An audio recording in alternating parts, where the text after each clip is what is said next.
देहरादून से। हाँ जी। गुंजन जी, राधे राधे महाराज जी। महाराज जी, सांसारिक सुख और सुखी होने में क्या अंतर है? क्या विरक्ति रहना जरूरी है? सुखी सांसारिक पुरुष हो सकता है। क्या रुपया सुख है? क्या शरीर भोग सुख है? क्या मान प्रतिष्ठा सुख है? यदि है तो शरीर छूटने के बाद क्या आपके साथ जाएगा? और कितनी देर का यहां सुख है? कितनी देर का है? कौन सा सुख स्थायी है? सुख उसे कहते हैं जिसके प्राप्त होने के बाद फिर कुछ प्राप्त करना बाकी न रहे। जैसे केवट को सुख मिला, जो भगवान के चरण पखार रहा है तो भगवान से कह रहा, अब कछुनाथ न चाहिए मोरे, दीन दयाल अनुग्रह तोरे। भगवत प्राप्ति परम सुख है। अगर भगवान से चित्त नहीं जुड़ा है तो 4 दिन की चांदनी है, तुम्हारा यश कीर्ति रुपया पैसा शरीर सब यही नष्ट हो जाएगा, तुम्हारे साथ कुछ जानने वाला नहीं। तो तुम सांसारिक सुख को सुखी समझ रहे हो, तो हमें विश्व में कोई एक व्यक्ति बताओ जो सुखी हो। सुख का मतलब कोई कामना नहीं होनी चाहिए, बस हृदय से आ जाना चाहिए, अब कृतकृत्य हो गया। जैसे गोस्वामी तुलसीदास जी कह रहे हैं, जाकी कृपा लवलेश ते मतिमंद तुलसी दास हो, पायो परम विश्राम, राम समान प्रभु नाही कहूं। मैं विश्राम को प्राप्त हो चुका हूं, मेरी कोई आकांक्षा नहीं। कोई आकांक्षा ना होना ये सुख का लक्षण है। अब हमें बताओ, यहां संसार का कोई ऐसा सुख जिसके भोगने के बाद आपके अंदर आ जाए कि अब कोई आकांक्षा नहीं। एक कामना पूर्ति, 2 कामना खड़ी, 4 कामना पूर्ति, 8 कामना खड़ी, ये सुख है। पूरा जीवन इसी में चला जाता है। और जब मृत्यु आई, एक सज्जन आए हुए थे, बड़े अधिकारी पोस्ट के थे, वो कह रहे थे मेरे पास हर प्रकार का सुख है, परम मैं भयभीत हूं क्योंकि मैं वृद्ध हूं, मेरी मृत्यु आने वाली है, मेरा परिवार छूट जाएगा, मेरा मकान छूट जाएगा, बैंक बैलेंस छूट जाएगा, मेरा कमाया हुआ सब यश कीर्ति छूट जाएगी, अब मैं क्या करूं?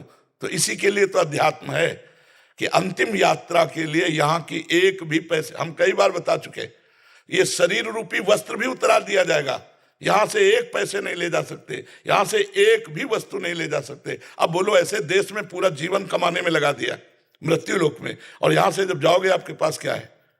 अगर राधा नाम रूपी धन नहीं कमाया, भगवान के चरणों की आराधना नहीं की, तो सुअर कुत्ता बनोगे जाके। अभी चाहे जिस पद में हो, चाहे जितना वैभव हो, इसके बाद नाली के कीड़ा बनोगे जाके। तुम्हारे ऊपर है कोई पुण्य है, तुम्हारे पास कोई बल है तपस्या का, कोई है नाम जप का बल, तो इस सुख का क्या सुख? स्वप्न में हम राजा बने, जगे तो भिखारी बने, तो क्या वो राजापना? राजापना वो तो जो स्थायी रह सके, तीनों कालों में रह सके, वो है भगवान का नाम, भगवान के चरणारविंद। तो बच्चा, तुम किसे सुख समझते हो? बोलो बच्चा, किसे आप सुख मानते हैं? वो हम आपको दिखाएं कि उसके पास है, लेकिन वो सुखी नहीं है। अब बताइए, अंतिम फाइनल में देखा जाता है। बुद्धिमान वो है जो अगले कदम को देखता है। पीछे कदम का चिंतन करना मूर्खता है, अगले कदम का चिंतन करो। अगला कदम, तुम्हारी आयु बीतती चली जा रही, जैसे अंजुली के जल को कितना भी आप संभाल के रखो, वो निकल ही जाएगा। जैसे पत्ते में लटका हुआ बूंद, वो गिर ही जाएगा। जैसे पानी का बुलबुला फूट ही जाएगा, ऐसे तुम्हारी आयु नष्ट ही हो जाएगी। फिर हमारे जीवन का क्या होगा? हमारा जीवन केवल इतना थोड़ी 70 वर्ष 80 वर्ष, हम तो अविनाशी हैं। हमारे कर्म हमको फिर अन्य योनियों में ले जाएंगे, और आए थे सुधारने मनुष्य योनि में कर्म, और वो सुधारा नहीं, फिर लाभ क्या मिला? बोलो बच्चा। मैं पढ़ाई करती हूँ, मैं काफ़ी अशांत हो जाती हूँ, मुझे समझ नहीं आता कि मैं ये शांति कैसे लेके आऊँ। बच्चा, अगर हमारी बात मान लो, पढ़ने के साथ साथ जो आपका टाइम पढ़ने से अलग है, अगर उसमें राधा राधा जपो, अगर आपको लाभ न मिले तो मुझे बताना। और एक प्रार्थना है, इस समय जो चल पड़ी गंदगी, ये girlfriend boyfriend live in relation, अगर इससे बच जाओ और नाम जब शेष समय में करो, अगर आप महान न बनने लगो तो मुझे बताना।